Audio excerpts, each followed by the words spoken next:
Hello guys, it's so amazing what did happen for Nigeria.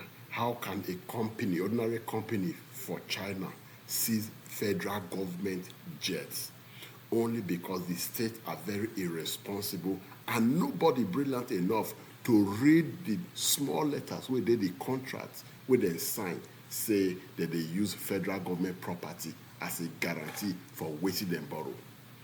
Now look the embarrassment we don't cause the nation called Nigeria. They try to seize that 3 planes now. But as soon as I know, show already offer say that they buy new plane. Poor man no seafood job, but they busy they buy new plane.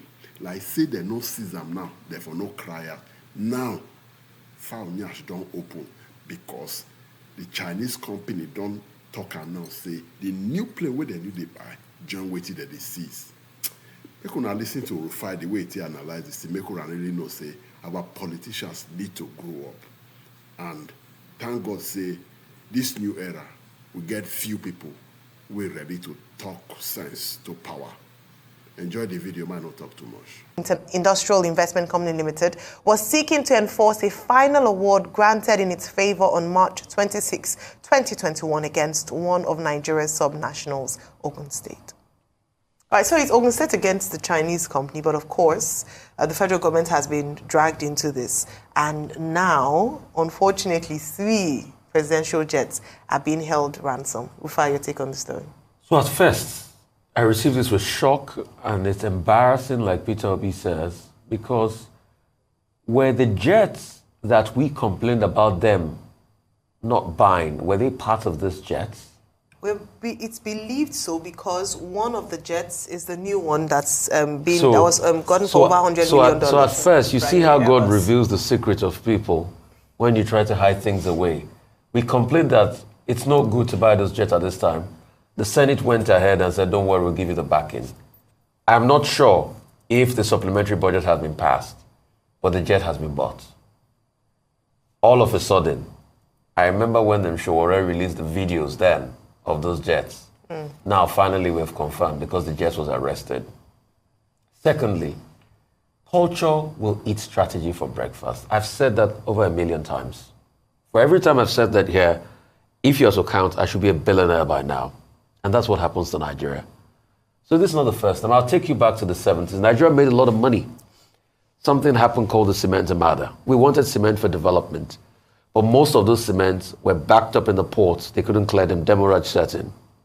And then we started to cancel some of the contracts we had with international partners. From the 70s, late 70s, Nigeria settled this judgment debt and court cases till the early 80s, 82, 83. In fact, there were many case laws by Lord Denning that had to do with Nigeria on the cement armada. Nigeria was a laughingstock internationally. A couple of years ago, we had P&ID. Today, we had this. What were the terms of contracts the Ogun State government agreed with them? How do we handle our contracts? Where are the other cases? And I think my very good friend and brother, Lateef Fagbemi, should please help us check through the other pending cases like this to save us all this national embarrassment. We can say, oh, they have no right. Yes, we have a right of appeal against the Chinese, but it will not stop us from the embarrassment already. The embarrassment has already happened. It's already another black spot. So I'd like to charge the Attorney General of the Federation to help us check through so we even know what we're dealing with. We've dealt with Mambila, we've dealt with P&ID, and let's even know these arbitration cases that have been ruled against Nigeria. And let's see how we can start to quash all of them. Malami started that work after the P&ID case, before we saw the P&ID to a reasonable conclusion. So let's see what we can do as regards that. But Nigerians will always default. Nigerians will always have challenges like this. In the P&ID case, Eddie, we're exonerated because of corruption. But we'll always have things like this repeat itself because culture will always be strategy for breakfast. As it was in the 80s, so it is today. So what has changed? All right, what has changed? Vimbai, your take on the story? Well, you know, there's so many moving pieces in this story. I had to read so many different angles to try and really understand what could have transpired. Now, one thing that did stick out to me was that this Chinese firm was brought in by Ogun State under a certain governor, that's Benga Daniel. Now, that's when the deal was signed to develop a free trading zone. Now, what happened when he left? While he was in office, this company set up a Nigerian entity that was said to be appointed to manage that free trade zone. Now, when the governors changed, new governor came in and Governor Amosun assumed governance of Ogun State. He is alleged to have tried to remove the appointed management company, which was the Nigerian entity of this Chinese firm, to install his own preferred company there. Those are the allegations by the Chinese firm. However, it went to arbitration and they won the award. Now, when they tried to enforce the 70 million award, they were granted the award, the arbitration award. Nigeria tried to appeal this in January of 2022, to which Judge Sarah Cockerhill of a high court in the UK said the country had abused the time frame for appealing the arbitration award, so it had to be enforced. So Nigeria then went to the US. Now, at the US District Court for the District of Columbia also ruled that the arbitration is enforceable. Now, I'll just read this very quickly. It's in the majority judgment. The US Appellate Court held that the final arbitration award is enforceable under the New York Convention, since the dispute is between persons that shared a legal commercial relationship. So the court ruled that the Foreign Sovereign Immunities Act arbitration exception stripped Nigeria of the sovereign immunity in the arbitration award case. And of course, once this ruling was delivered, just a few days later in France, is when these jets were seized through a court order by a French court. Now, we have lost this, Nigeria has lost this appeal in the US, in the UK, and in France. That's in 3 jurisdictions.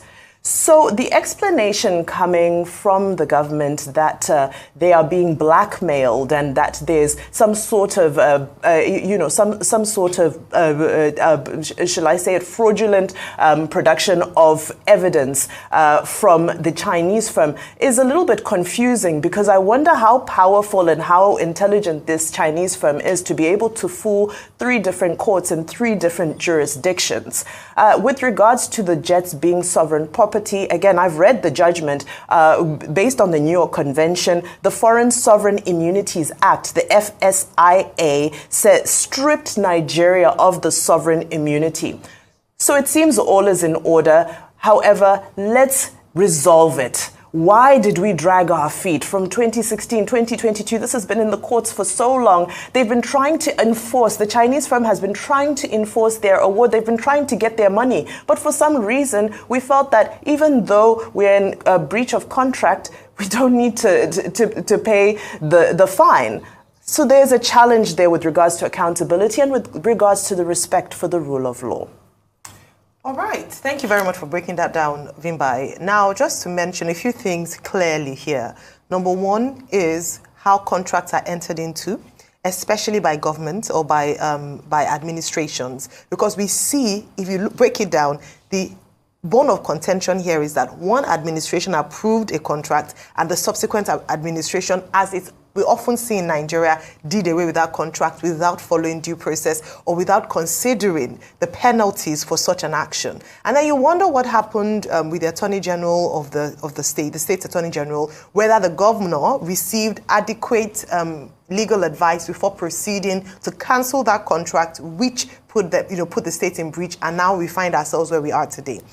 Yesterday, I said that government is a continuum, or is continuum. Therefore, a contract that was entered into by a previous administration should be honored, especially when you look at the terms of the contract. There may be many reasons why Governor Ibikunle Amosun decided not to honor that contract entered into by Governor Gbenga Daniel. However, the truth is that he ought to have looked at it and seen there was any way to remove themselves from that contract. And in the event where we then had a case with the firm, rather than allow it to linger for so long. Second is taking responsibility. So the first is how contracts are entered. The second is how contracts are honored beyond one term or one administration. And sometimes you know what happens where towards the end of a tenure, an administration enters into spurious contracts and just awards many contracts because they know they're leaving. So that also has to be investigated. Perhaps even looking at our system and strengthening our systems to ensure that,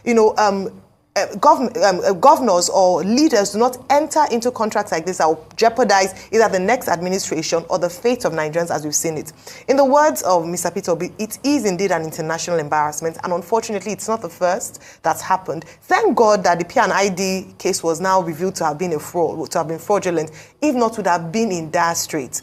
But what this clearly shows to us is that despite all the ways that, the Nigerian government is trying to now say they will appeal, they shouldn't have, as you've explained, the Chinese firm have gone through due process. They've obtained judgment in 3 jurisdictions. Let us now find a way to diplomatically solve it.